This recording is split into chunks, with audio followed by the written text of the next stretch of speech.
PST-1200 is our pneumatic sensor transceiver. It improves productivity by creating traceability with ported, clutch-operated pulse tools.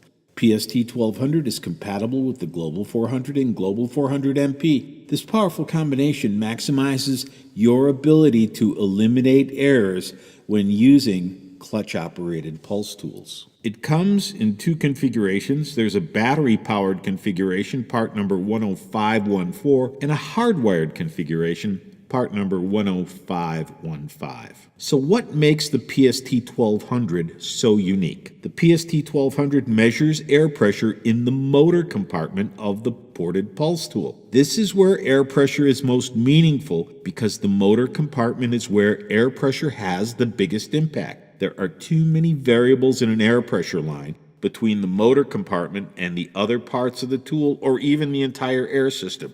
Yet, other products don't measure air pressure in the motor compartment. Why is that? The PST-1200 is easy to use. That ease of use starts with just how simple it is to connect the PST and the ported pulse tool and then pair the PST-1200 with the Global 400. Taking the PST-1200 out of the box, you can see that this is the hardwired version, which is part number 10515. Operating the PST-1200 all over the world is as simple as selecting the electrical outlet plug configuration for your location.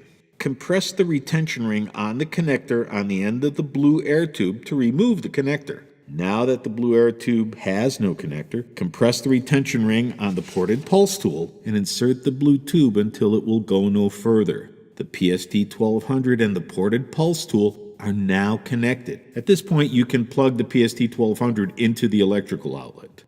The radio in the PST and the radio in the Global 400 can be connected. We call that learning each other. Learning the tool is simply connecting the radio in the Global 400 and the radio in the PST-1200. We'll show you how to connect the radios in the PST and the Global 400 in the next video.